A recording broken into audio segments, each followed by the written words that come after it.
I just want to talk tonight a little bit about the actions that have taken place over the past few years that have gotten us to the point that we are with the window project. First of all, just to address the window condition. As a reminder, the church and the windows that are in it are 130 years old, so they're in their 130th year. If you look closely, you'll see that many of the windows are either warped or buckled. Some of them have the glass cracked or crazed, and some of them are not fully sealing the interior of the church from the outside elements. There's dirt and moisture on some of the windowsills.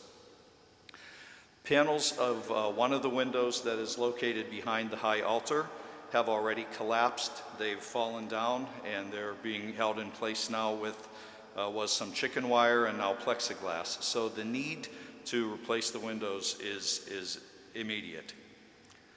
A little bit about the selection of our supplier. In late 2019 and early 2020, the parish solicited quotes from stained glass window restoration experts. Later in 2020, those quotes were evaluated and a supplier was selected. That supplier's name is Willett Hauser. They're an internationally reputable stained glass company.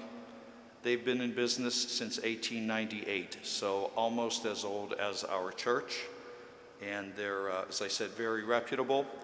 When we approached the Archdiocese for permission to work on the window project, they reaffirmed our selection of Willett Hauser. They said that this is a known supplier to the AOD and that they have completed projects at other diocesan churches. To address the restoration process itself, when a window is restored, it will be photographed and mapped by the craftsman from Willett Hauser. The individual panes are removed and shipped to the studios in Winona, Minnesota. Once there, it's disassembled. The individual pieces in those panes are removed. They're all washed and cleaned.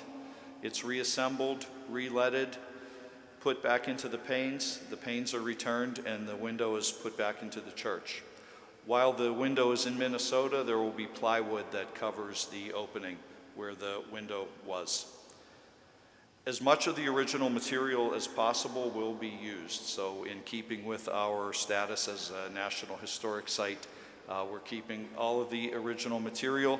Only if a glass is completely crazed will it be replaced with some replacement glass that Willett Hauser has. They have an extensive, I'd call it a library, a wall full of salvaged glass pieces from other projects, and they'll be using those if they can't reuse the piece that they've taken out. So about the windows in our church in particular, our church has 101 stained glass windows. 14 of them are readily visible inside of the sanctuary.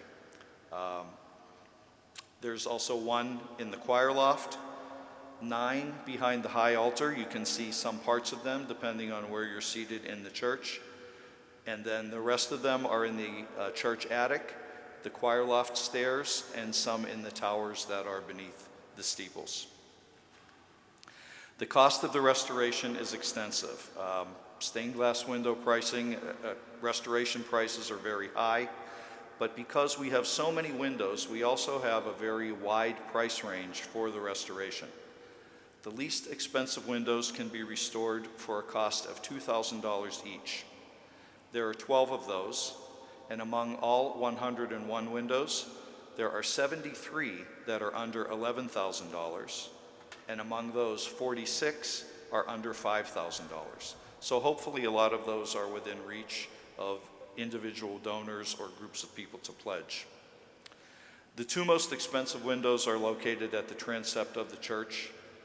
They are the Holy Family window on the south side and the St. Valentine window on the north side. The restoration cost for those is $582,000 each. But then the next most expensive, there's quite a drop, and those are the 8 windows that line the aisleway of the church. Those are $132,000 each.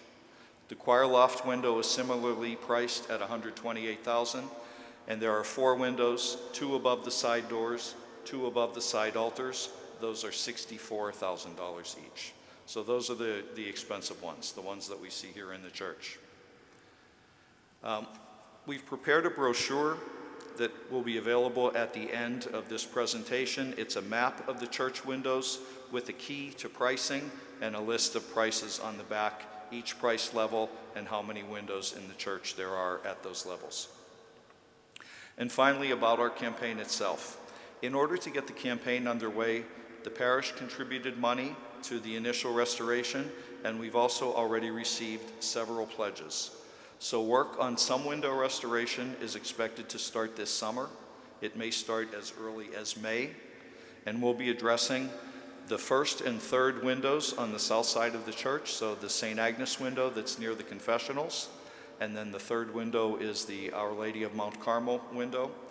Those will be restored, as well as 3 of the worst ones that I described behind the high altar, and then there will be 3 in the attic that are facing the courtyard and parking lot, and those are being done because we received a pledge that was specifically designated for those windows. Yes, my concluding comments are these. Please consider if you can help the parish to raise the money that's needed for the capital campaign. You'll see in the brochure that there's a very wide price range for the window restoration. It's possible to sponsor an individual window, or you can join with other people to do that. You'll notice in some of the windows, the original donors were devotional societies that existed within the parish. Please be creative in your approach to thinking about fundraising and in talking to others. A group of people might want to recreate something like the devotional societies that were there, or form whatever group that is workable for you in order to help with the campaign. And if you don't want to contribute to an individual window, all or part of the cost, you certainly can donate funds to be used as needed. We've received several pledges like that because, as Ed said, the roof also needs to be addressed, and we would be happy to receive the pledges that you can come forward with.